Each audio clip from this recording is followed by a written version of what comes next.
बड़ा जोर से लाइटिंग हाइड्रोजन गैस बड़ा महंगा हो गइल बा। इतना पादम न तो पूरा घर में मुंह आ जाई। बाप रे गोरवा मुतवास लागल बा। केने बारू हो? अरे छिनारी लिया चल हमार टांग के छिनारी लिया चल मुते जान ना का टांग के काम कर सतो तो इनके पता चलती। आयो कपड़ा ओ हो बामल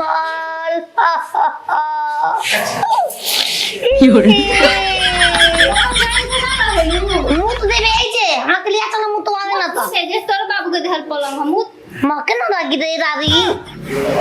चमकीला दे ओ मुत के फेंक दे दे एगो तो अस कलू के गोड़ का पार फोड़ के आ गलू गोड़ में लपेट के आ गइलू हड्डिया 4 दिन से छिना सुबो ऑपरेशन कइल बा ऑपरेशन भइल बा राती हाथ दोनों हाथवा दोनों गोड़वा बंधा कर रही हमरा के बेहोश ना कइल डॉक्टर ना दू को जे दिमाग और स्टारा डलोइले रहती तब तक बताईती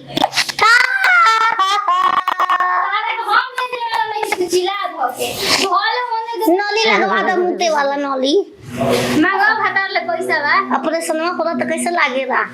ई जहाज उड़ के जत खा दे साथ देख ले जहाज बोले कि का गइल ह वो का दे सौरता आवाज गई र ठीक बा अपन चिरा ए हम अगर जन मुतवा दो हम काहे मुते ये रा लेकिन जो सुरागर बम का करी स्वागत करू आए ही कहे के तसभे के हुआ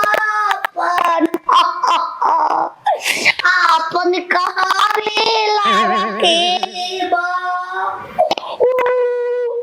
मेरे तो आ बंद कर शांति से रह न तो दरदिया शांति संग ना हम अकेले रहले ओकरे का मौका करके बुलाइबो मत करिया हमारे अकेले रह जा लड़ छरिया संग रह लजरिया वो छिनरी गोल के अपन घूमे का संग हम थोड़ो है पना जा घूम बड़ा दिल्ली घूम सकते हम थोड़ी घूमते तारे में हरी घूमती है संगे हम नहीं सब काम करती हमको कनो जाना हम अपन काम से मैं दिल बॉक्स सब दिल बड़ा दिल्ली घूमे वाले फाइल बड़ू हो तू ही झुरो तो हमरा के नत कह मां आठो तो मारो देख कहिली छिना कर कोई मारी तू देख रहा है ये माना भरे औरी कह हमके का जा का चिल्ला करी रे अन हो का चिल्ला करी हंसी आवते के होय हंसी होता है तार खुशी होता है होय बोल खुशी होता तारा हमारे 1 लीटर खून निकाल गया जाता रोज तकलीफ में बड़ू हम जनता नहीं पान लिया का जनता री पान खाई भो हैं पान खाई पान पान खाई क्या पान दातवा लाल कैसे कैसे होता बा आई कहत रहली गांव में जाके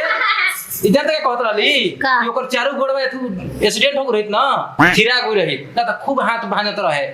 कहत रहलू ना गांव में जाके खोज चल दिल्ली हमरा मेहरारू से हमरा मेहरारू जा फस तू गयो लेबो हमरा मेहरारू से जरूरत अड़ू हैं ए चलो तोरा जाते ही कुत्ता धान गुप्ता धाम कल जा रहे हैं अरे चुप माने लाल किला घुमा दे तो हम चुप न रह एकरा लागल बा भगवास तू करत बकवास चलो कहां चल गए चल लेती और हमार चूड़िया हम जानते हैं तू कितना तकलीफ में बड़ू आ पहला बा चलो आओ किनो हमार किनो बमला किनो हमरा चलो चलो सर के उधर पूजो ए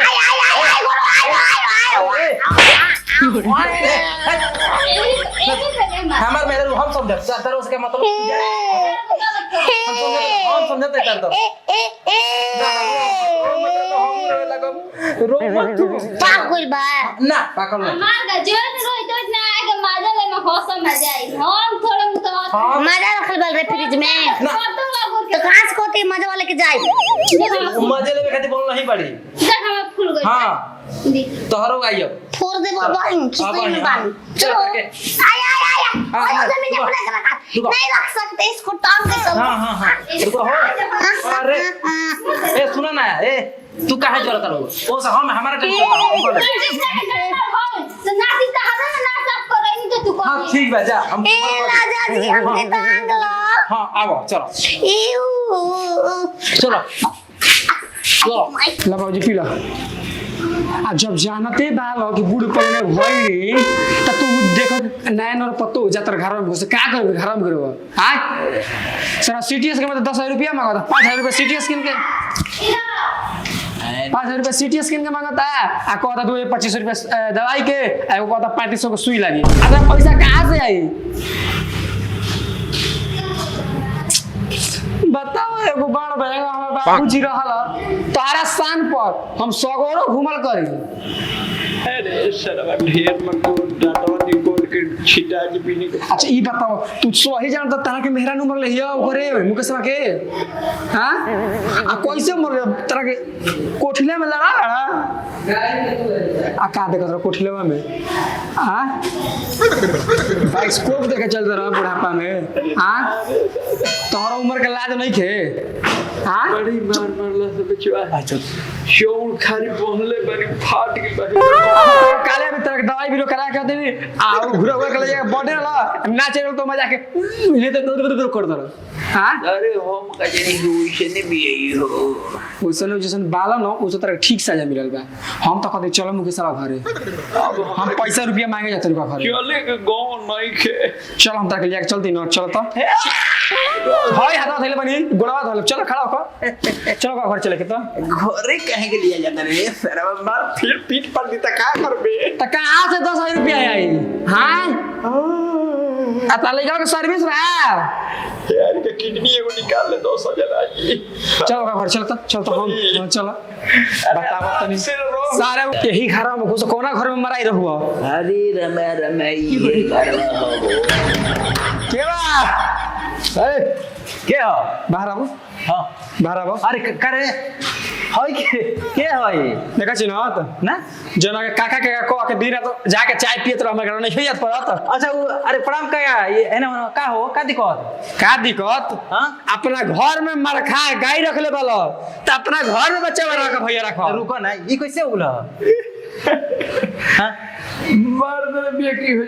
निकोल के बाद दुनु बोलले बनी अच्छा गैया मार देले ये तरकला गैया ना रे तोर गैया मरले बिया रे दादा हमार तो गाय होय ने के पहले ही बेच देनी 1 साल हो गए मतलब कौन तेरा घर में पागल बिया हो वो भोसड़ी के लिखा ना अभी देखा पागल ए होश में लगा ओकर खुद एक्सीडेंट भइल बा के का एक्सीडेंट भइल बा कोना के कहतला हमर मौगी सारा सदर अस्पताल के हमरा घर हतना कागज जाइल बा अपना मेहरानू को लगबा हमार मेहरारू के धक्का मार देल बिया गाड़ी सुना हमार बाबूजी जात रहो खेत पर पानी भरे अच्छा। तब तक तार मेहरानू को दे हमार घर में मार ल आ जनते बोला बूढ़ पुराना आदमी ई जो सोचो के का दूसरा कुछ और मारे के बा हां अब उसने जाके कोठिने में लड़ा हमार बाबूजी के मार देले मरले बिया का करे गइल घरवा में किडनी है जैसे है जा ए जरूर बछनेराई कइले ओखियान आ बता हो हेने बता आ देखा त हमर मेहरारू के ओ हो अरे रे रे तू से खड़ा रह घोसड़ सदर हॉस्पिटलवा में जा के टॉन्टन डॉक्टरवा से बतियावत रहो अभी मजा गइल बा तोहरो का भइल बा बोल का बा देखा त ए क्या भइल ए का भइल हां एकरे खून बहुत का रे कहां ना इस सिंदूर है का भइल बा अरे एकरे का भइल बा अरे ना मैं गोड़ में ना रे गोड़ में कुछ नहीं बोल का रे तोरा रे तोहर माई छिनार होइल बाली अरे गोड़ में तोरा कुछ बन नहीं है रे सर मरले भी हमर बाबूजी के 10-15 हजार गोड़ बनल बा पैसा दे जा गोड़ बन गइल बा ना यार बिल बनल बा ले बिया बिल बोले गो दाल को मिलाबो ओइ में अरे अरे तोरा कुछ बोल नहीं है के को तोरा के कहां लड़का हो ऐसा ही को देखो कोना कुछ बोल बा ए भैया को बात कोई देखा हमारा किडनी हम तेरी नाक तो पागल कर दिया हमारा का अरे मरलो सिंगला के देखो दवाई पर चल दो जमीन पर चलता हूं कि दवाई पर चलता हूं लड़का हम के हो चिन्ह तरीके है ई ये तोर ससुर लगे हन अरे को ये मोबाइल अरे ई तो ये हमार चाचा हन बड़ी मार मरलो इना को से कि और ए। खरा में मरवा लो ए सुनो 15,000 रुपया दे दे जा छिनराई कर लियो को ए भाई भाई के पास 15,000 रुपया दे दे कैसे 15,000 दे दी ना दो चलो थाना में पैसे दे दी थाना में जाके हाथ मर्डर केस करब हां पर अबे अरे तू मर लाइन करे के ना ये हमरा को मत बा जाते थाना में ए ए चलो थाना में मरले रे ससुरा का हम कर तू चलो थाना में तेरा पे केस करे के हाथ मर्डर तो हमारे पे केस क्या कर ये तरंगदार है आज जेल हुई नहीं कल बेर होई परसों से हइये खेल खेल हो चलो तो साइड ए जा जा जा जा हम के फरियाद ठीक है रे अब ते आई भतार लेके जेले से बेल मारी लगा के करुआ तेल चलो चलो मामा चलो चलो तो काहे ऐसे करता है हैं